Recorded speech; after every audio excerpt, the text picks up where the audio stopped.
During his State of the Commonwealth year in review, Governor Matt Bevin took an opportunity to highlight the many things he thought were positives for his administration during 2017, and then he took every chance he was given to absolutely eviscerate our Attorney General.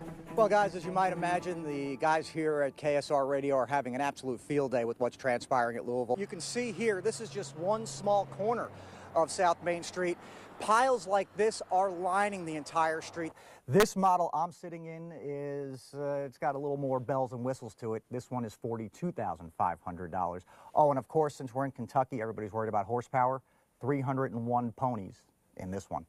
Well, Dia, we do not know the person's identity yet, but one Powell County resident or passer through is about to have a lot of extra spending money. Because when an SEC and a Big Ten football marching band get cranking in a battle of the bands, it is very loud. So before they overtake Broadway, which they're about to do right now, BBN, different story. We talked to a lot of fans today as they began to make their way into Catlanta. They are extremely confident heading into tonight's ball game. The Pro-Am featured varying degrees of amateurism today, and I need to be careful because Bill Meck is standing right here. Relatives of a Lexington native and her husband missing in Brussels are still holding out hope for their safe return. Stephanie Schultz of Lexington and her husband Justin from Tennessee. Jessamine County investigators are hoping images from the security cameras can help catch a man who tried to rob a bank yesterday. True Blue fans are counting the hours to tomorrow evening. That's when Kentucky takes the court again in the NCAA tournament. The Frankfort State Journal is asking for help finding a woman they say is stealing their newspapers for the coupons. It was a dramatic scene today in Anderson County when a horse had to be rescued after becoming trapped in a steep ditch. Many of us rode out those powerful storms which came through here 2.5 weeks ago at home or maybe in the office. Ed Dangler was in the office too. He was stuck in it. The only problem is that's his office way up there. He's been a crane operator for 25 years, loves the job, and doesn't fear the heights. But that lack of fear went away for a while on the night of July 20th. There was a couple times that I didn't know, if I was going to make it. So Ed Dangler made the most gut-wrenching phone call of his life. I called my wife and I talked to her and I said, if this thing goes down, I won't be talking to you. I want to tell you I love you before I hit the ground. Dangler spoke to us by phone today because it takes 20 to 30 minutes to get up and down his crane at City Center. And that's one of the reasons he made the decision to remain up top, riding out storms which produce wind gusts up to 70 miles per hour. I'm telling him to hang on. Project foreman Lonnie Eldridge never stopped being in charge on that night. I just wanted to be in communication with Ed just in case something happened. So that phone line between the two remained open for at least 30 minutes. And you did that because that's personal for you, because that's one of your men. That's and right. This is your site. That's exactly right. And what Dangler did next was also exactly right. Good operator. Excellent. He knew his crane would sway with the wind, and locking it down could have been disastrous. That wind can take those over. Yeah, snap it over. I've never been in a crane before, and I've been doing it since '93, that it got that bad. Not bad enough, though, to call in sick the next morning. 5 o'clock or 5:30, he was climbing that tower. And grateful that he was able to do so. To Casey Burton, this morning's fire totaled so much more than just an old abandoned building. We would sit on the lock roofs and we would watch fireworks and all kinds of stuff. They also had a trampoline and a tire swing in the yard. For 9 years, this was home for Casey, whose grandmother lived here from 1988 until her passing in 2003. I cried whenever I first seen it. Casey says she saw oxygen tanks left in the building not long ago. If those had not been removed, they certainly would have fanned these flames, which took more than 5 hours to contain. The initial firefighters and the police department who arrived on scene noticed 2 ignition points in the building. Jackson City fire officials will now work to determine a cause. For now, everyone is just saddened by the loss of a historic building. It was a train depot back in the day, eventually becoming a restaurant. The Pentecostal church next door also sustained significant damage, its congregation members helping the pastor's son remove a few items. Well, there's a lot of water damage, and upstairs Sunday school rooms are like tore all to pieces. Good way to describe what Miss Burton is likely feeling today after seeing this at her childhood home. A lot of memories. It's weird seeing it burnt. Covering the news in Breathitt County, Michael Berk, LEX 18 News. I know I have been wrongfully charged because I know what's happening. From inside the Pulaski County Detention Center, Kevin Pruitt maintains his innocence, claims he and Ken Richardson weren't even at the home on Kentucky 461 when Daniel York was arrested in June on kidnapping and rape charges.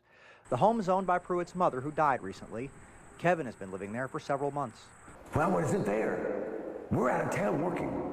Me and Mr. Richardson work together. Richardson is York's nephew. The children involved were York's stepdaughters, whom he brought to Kentucky after their mother's disappearance in Florida. Pruitt said the couple met overseas. As soon as they got married, got the green card, got to Florida, gone. At the Pruitt home today, a friend who did not want to be identified said Kevin has had his issues over the years, but nothing like this. Pruitt still isn't certain what this really is. You're here, you're guilty until proven innocent. It's obvious, isn't it? Guilty, right? What even there? Pruitt's first chance to defend himself will come during Thursday's arraignment. York and Richardson are expected in court then as well. Covering the news in Pulaski County, Michael Berk, LEX 18 News. Faith, hope, and room for one more. The residents' pictures can tell a story of misfortune that none of them asked for. We provide children of all ages a place to call home. This is home for Lance, who is bedridden from cerebral palsy. Kylie couldn't be any cuter. This has been her home since the second day of her life, as Mom rides out a prison sentence. Once a week, those mothers get a visit with their baby for 2 hours. Some will leave here eventually. Hi. So here's the twins. Some have been here for more than a decade. Some will die here. The Galilean home takes them in when others can't or won't, and they rely entirely on donations. And this weekend, they'll host their biggest fundraiser of the year. This is the 28th annual Galilean Quilt and Craft Auction. All of these handmade products available for purchase, and yes, donated for this event. We have some generous supporters really all over the Bluegrass State and all over the country. And Quincy is among those who benefited from that support, as he too came through Galilean. Went to school here, had chores here just like everybody else. Then found his calling here, working now to ensure there's always hope and room for one more. We want to be able to do that, and of course we can't do that without the support. With this quilt and crafts auction, you'll get a chance to offer that support, a chance to help write the stories coming from some of these faces. For this LEX 18 Making a Difference, I'm Michael Berk. Greenup, Kentucky, a river city with a population of 1,200. Mom and pop shops, or in this case, Pop Shop, can be found on Main Street. It's the kind of place where time stands still. It also happens to be home to one of Kentucky's biggest and heaviest pieces of history. Welcome to the home of the centuries-old Indian Head Rock, just a stone's throw from its old river home. It is part of Greenup County's history. It's river history. This is a river town, and this needs to be put on display somewhere. Yet it's rested in this garage ever since Kentucky won its battle against Ohioan Steve Schaefer, who, despite its history as a river formation, moved it to Portsmouth, Ohio. The city of Portsmouth realized that this was not a good thing. Dr. George Crothers of the University of Kentucky's Anthropology Department was the Commonwealth's lead plaintiff in that 2010 case. A lot of people do think it's kind of silly. It's just a rock. It's got some names carved into it. What's the big deal? It was important to the people at its location at the time, and we destroyed that now. Doing so warranted a felony charge, which was ultimately dropped. But was this really the act of a felon? I don't think he realized that Kentucky had jurisdiction over it, or didn't think about that. There's something else Schaefer didn't think about when hoisting this 8-ton boulder from the Ohio.